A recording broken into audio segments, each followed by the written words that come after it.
Here with line track and field coach George Pincock following another great performance at the Southland Conference Championships. Coach, just first off, your overall thoughts on today and the meet overall. Super proud of the way our kids came out here today and to compete all year long. I've kind of gone along the lines of there's been some good, there's been some bad, and there's been some average. But anytime you're on day 2 of a championship and you have the opportunity to compete, it's positives, right? And so not everything went perfect, but we can certainly grow, and today was a good day.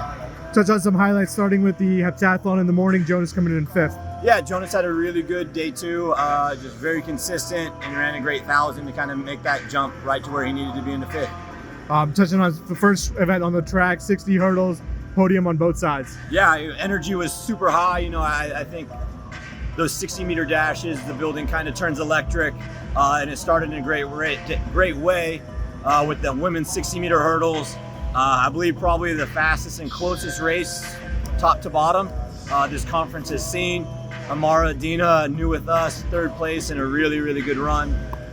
Then to come right back from that, Shane West, a freshman from overseas, comes in and has a great run.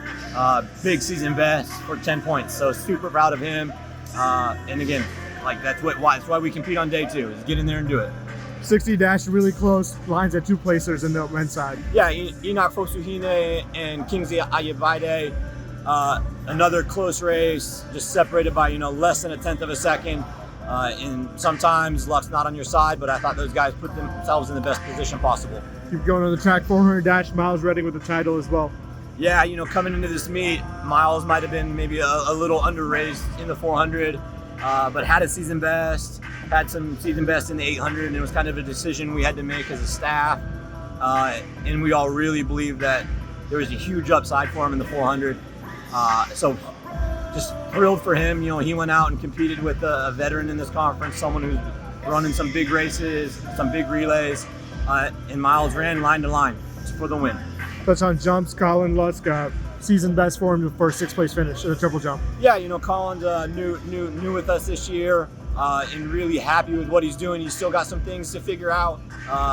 And a 7th place finish with where we're at right now is a big win for us.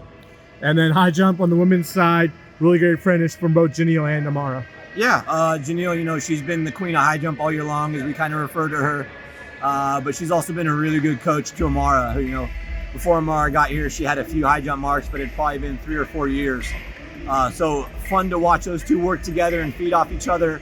Amara having a season best, a lifetime best to go get 8 points, and then teammate Janelle doing what she does and getting 10. Touch on the 4x4 on the women's side, really the placement was important for the team standings. They come up with it in that and helped the Lions finish 4th. Yeah, it came down to about a half a point, I think, between us and Corpus Christi. And we knew that coming in, we probably would need to finish 4th or 5th to get the point to make it close. And I think we did just enough since we got a half a point. Thankful to a tie in high jump. So, again, those girls got out there and they took it upon themselves to make sure that they did the best they could. Man, we're not in the final heat, but still able to come up with a mark that time that finished in 4th. Yeah, and I think that's a real big momentum builder for us heading into outdoor. We've had some injuries, had some things throughout the year where I don't think we've really performed that well in the 4x4.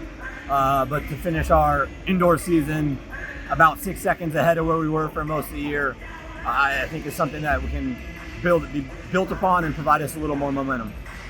This time around, this is not the 8 of indoor season. Hopefully have at least one qualifier in a couple of weeks. Obviously, we'll see what happens around the country, but that's exciting for the program. Yeah, I'm probably nervously checking my phone over the next 72 hours as a lot of these conference meets start to get going, Thursday, Friday, Saturday, and pray that Janelle stays where she's at on that list. The NCAA Indoor Championship is pretty cutthroat. It's one of the hardest meets to make. Some say it's harder to make than the USA Championship. Some say it's harder than making the Olympic finals. So we'll see what happens. But I think we're in a really good spot, and she's confident what she can do. So hopefully this will be in Arkansas in a few weeks. Great. Thanks, Coach. Thank you, Avi.